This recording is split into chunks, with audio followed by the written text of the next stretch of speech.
আসসালামু আলাইকুম রহমতুল্লাহ। সত্যের দিশা চ্যানেলের পক্ষ থেকে সবাইকে আন্তরিক শুভেচ্ছা ও অভিনন্দন। আশা করি আল্লাহর অশেষ মেহেরবানিতে আপনারা সবাই ভালো আছেন। তো প্রিয় দর্শক, আজকের ভিডিওটি অত্যন্ত গুরুত্বপূর্ণ, কারণ আজকের ভিডিওতে আমি আলোচনা করব প্রতিদিন ফরজ ও মাগরিব নামাজের পর ছোট্ট দোয়াটি মাত্র 10 বার করে যদি পড়েন, আল্লাহ তাআলার পক্ষ থেকে আপনাকে গায়েবী সাহায্য পাঠানো হবে ফেরেশতাদের মাধ্যমে এবং আপনারা ধনী হয়ে যাবেন, অভাব অনটন দূর হয়ে যাবে ইনশাআল্লাহ। আপনাদের কাছে আমার একটাই অনুরোধ, ভিডিওটি অত্যন্ত গুরুত্বপূর্ণ, তাই ভিডিওটি একটুও না টেনে শুরু থেকে শেষ পর্যন্ত দেখার অনুরোধ করছি।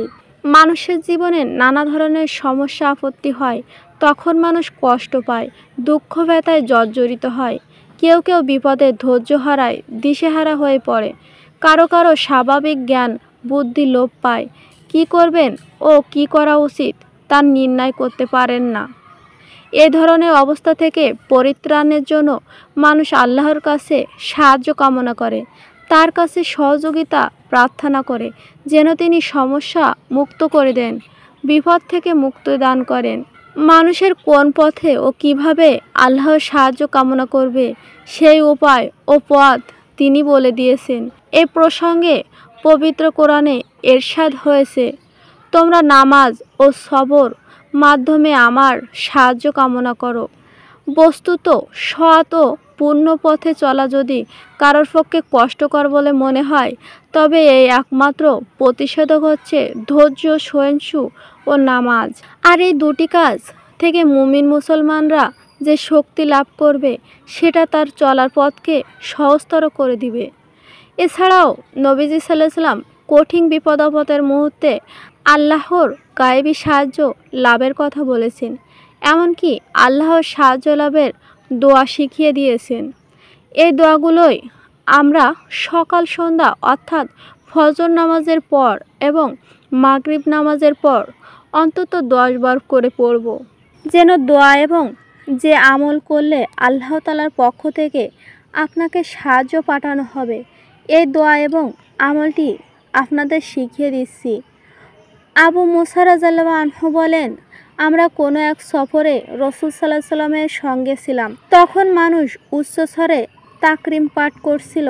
রাসূল সাল্লাল্লাহু আলাইহি ওয়াসাল্লাম বললেন, হে মানবজাতি, তোমরা জীবনের উপর সদয় হও, কেননা তোমরা কোনো বধি অথবা অনুপস্থিতি সত্তাকে ডাকছো না, নিশ্চয় তোমরা ডাকছো সর্বস্রষ্টা নিকটবর্তী সত্তাকে, যিনি তোমাদের সঙ্গেই আছেন। আবু মুসা রাদিয়াল্লাহু বলেন, আমি তার পেছনে ছিলাম। তখন আমি বলছিলাম, আল্লাহর সহযোগিতা ছাড়া কোনো ভালো কাজের দিকে এগিয়ে যাওয়া এবং মন্দ কর্ম থেকে ফিরে আসার সামর্থ্য নেই। তখন আল্লাহর রাসূল সাল্লাল্লাহু আলাইহি ওয়াসাল্লাম বলেন, আব্দুল ইবনে কায়েস, আমি তোমাকে জান্নাতের গুপ্তসমূহ মধ্যে কোনো একটি গুপ্তের কথা জানিয়ে দিব। আমি বললাম, অবশ্যই আল্লাহর রাসূল সাল্লাল্লাহু আলাইহি ওয়াসাল্লাম। অতঃপর তিনি বললেন, তুমি এই উপরোক্ত দোয়াটি পড়ো। ছোট্ট দোয়াটি পড়ার আগে আপনাদেরকে দুরূদ শরীফ পড়তে হবে। প্রিয় দর্শক, অন্তত 11 বার করে আমি আপনাদের অনুরোধ করব দুরূদ শরীফ পাঠ করার জন্য, কারণ দুরূদবিহীন দোয়া আল্লাহর কাছে পৌঁছায় না। তাই দোয়ার সময় অবশ্যই আল্লাহর প্রশংসার পাশাপাশি রাসূল সাল্লাল্লাহু আলাইহি সাল্লামের প্রতি অবশ্যই আপনাদের দুরূদ পড়তে হবে। হাদিসে এসেছে, হযরত আনাস রাদিয়াল্লাহু আনহু হতে বর্ণিত, রাসূল সাল্লাল্লাহু আলাইহি সাল্লাম বলেছেন, যতক্ষণ রাসূল সাল্লাল্লাহু আলাইহি সাল্লাম এর ওপর দুরূদ পড়া হবে না, ততক্ষণ তা বাধাগ্রস্ত অবস্থায় থাকবে, অর্থাৎ এই দোয়াটি আল্লাহ তাআলার কাছে পৌঁছাবে না এবং এই দোয়া কবুল করা হবে না। তাই প্রিয় দর্শক, আমরা ছোট্ট দোয়াগুলো পড়ার আগে অন্তত 11 বার করে এই ছোট্ট দুরূদ শরীফগুলো পড়ে নিব ইনশাআল্লাহ। ছোট্ট দুরূদ আমি শিখিয়ে দিচ্ছি, যেটি হলো, আল্লাহুম্মা সাল্লি আলা মুহাম্মাদি ওয়া আলা আলি মুহাম্মাদ। দুরূদটি আবারও বলছি, আল্লাহুম্মা সাল্লি আলা মুহাম্মাদি ওয়া আলা আলি মুহাম্মাদ। এভাবে এই ছোট্ট দুরূদটি যে কোনো দোয়া পড়ার আগে 11 বার পড়বেন, অথবা সবচেয়ে ছোট দুরূদ আরও একটি হচ্ছে, সাল্লাল্লাহু আলাইহি সাল্লাম সাল্লাল্লাহু আলাইহি সাল্লাম। এভাবে 11 বার পড়বেন।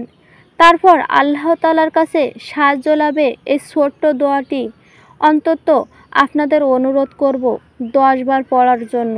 দোয়াটি হচ্ছে লা হাওলা ওয়ালা কুওয়াতা ইল্লা বিল্লাহ, লা হাওলা ওয়ালা কুওয়াতা ইল্লা বিল্লাহ। অর্থাৎ আল্লাহর সহযোগিতা ছাড়া কারোর এগিয়ে যাওয়া এবং ফিরে আসার সামর্থ্য নেই। আগে এবং পরে 11 বার করে দুরূদ শরীফ পাঠ করার পর আপনি এই দোয়াটি 10 বার করে পড়বেন। আপনাদের আরও একটি দোয়া শিখিয়ে দিচ্ছি, এই দোয়াটি 10 বার করে পড়বেন। এটি অত্যন্ত কার্যকরী পাওয়ারফুল একটি দোয়া। দোয়াটি হচ্ছে হাসাবুনাল্লাহি ওয়া নিমাল ওয়াকিল আলাল্লাহি তাওয়াক্কালনা। অর্থাৎ মহান আল্লাহ আমাদের জন্য যথেষ্ট, তিনি কতই না উত্তম কর্মবিধানকারী। আমরা আল্লাহর উপর ভরসা করলাম। সুবহানাল্লাহ। আবু সাঈদ রাদিয়াল্লাহু আনহু থেকে বর্ণিত, কিয়ামতের বর্ণনা শুনে সাহাবারা ভীতু হয়ে রাসূল সাল্লাল্লাহু আলাইহি ওয়াসাল্লামের দোয়াটি পড়েন। এভাবে আপনারা আল্লাহর কাছে ধনী হওয়ার জন্য, গায়েবীভাবে সাহায্য পাওয়ার জন্য, অভাব অনটন দূর করার জন্য, ঋণ মুক্তর জন্য এই ছোট্ট দোয়াটি অন্তত 10 বার পড়তে পারেন।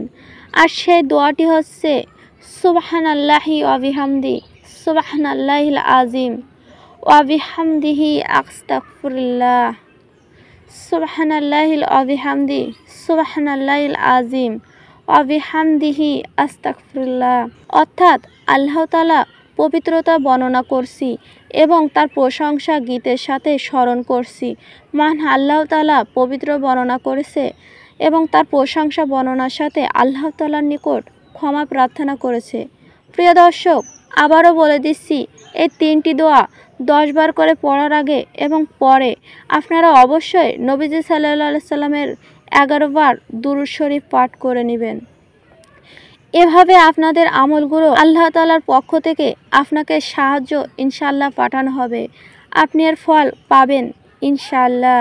যারা আমলটি করবে তারা একটি নিয়াত করে ফেলুন, সহি একটি নিয়াত করে ফেলুন, যেন আল্লাহ তাআলা আপনাকে আমলটি করতে সাহায্য করে এবং অবশ্যই আল্লাহ তাআলা যেন আপনাকে গায়েবী সাহায্য দান করে। প্রিয় দর্শক, ভিডিওটি অত্যন্ত গুরুত্বপূর্ণ। ভিডিওটি যদি আপনাদের কাছে ভালো লেগে থাকে তাহলে নতুন দর্শক হয়ে থাকলে অবশ্যই চ্যানেলটি সাবস্ক্রাইব করে বেল বাটনটি অল বাজিয়ে দিবেন, যেন তারা দেখে আমলটি শিখে করতে পারে। আল্লাহ রাব্বুল আলামিন আমাদের সকলকে উক্ত আমলটি করার তৌফিক দান করুক। আমিন।